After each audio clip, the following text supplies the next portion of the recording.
As senators prepare to decide Ken Paxton's fate, there are concerns about outside influences on the trial. Political interests and wealthy donors are using cash and connections to affect the process. Ryan Chandler breaks down the big money impact behind the scenes. Hacks putting pressure on the process, telling Republican senators a vote for conviction is a vote for consequences. If they do decide to do that, ultimately they're going to go back home and hear from their voters. The pro-Paxton group Defend Texas Liberty gave a $3 million contribution to the court's presiding officer just before he's set to try their political ally. I would say that a vote to impeach Ken Paxton does put a senator against most of their Republican voters and on the side of Democrats. And that often does lead to them getting opposition from a very broad conservative coalition. Financial records show more than 95% of Defend Texas Liberty's money comes from just two billionaires, Ferris Wilks and Tim Dunn, kingmakers of Republican politics, who have long been Paxton supporters. Other groups also urging voters to turn up the heat on their senators, like Steve Hotze's Stand With Paxton page. General Paxton has fought these powerful evil forces in court.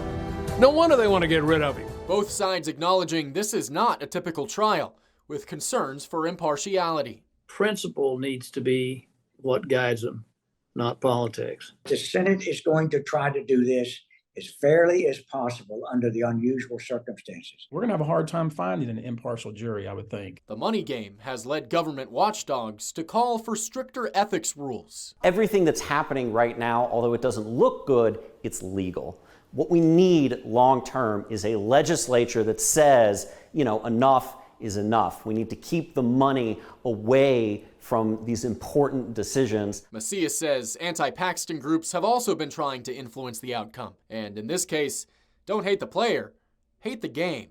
The lieutenant governor said it best. He said, this is not a criminal trial. This is not a civil trial. This is a political trial. Ryan joins us now. Money's not just been flowing from the outside. Your reporting has shown that even senators who will decide Paxton's fate have a history of political donations connected to him, right? Yeah, Josh, that's right. Let's put this in context. Just a few weeks ago, Dan Patrick appointed a former Republican judge named Mark Brown to help preside over the trial.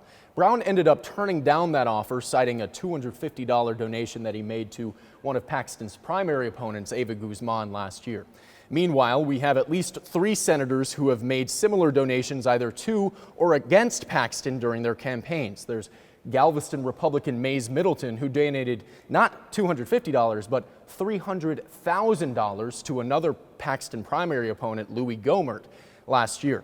And then there's Midland Republican Kevin Sparks, who donated $2,500 to Paxton himself during a previous campaign. And we find this on both sides of the aisle. There's a Democrat from San Antonio, Jose Menendez. He donated $1,000 to Paxton's general election challenger, Democrat Rochelle Garza, in the last election. So while these senators are at least meant to be impartial jurors during this trial, at least some of them have a noted history of putting their finger on the scale in Paxton's previous elections. Ryan, is there any indication that the jury's history could infringe on that impartiality of the process?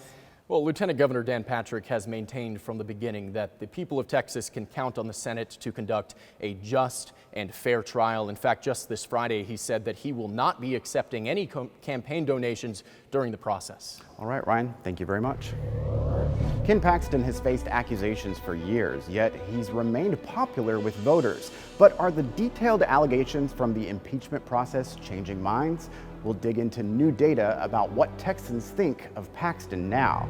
And the pictures tell a story, how 2 portraits can give insight into an impeachment that shaped Texas history.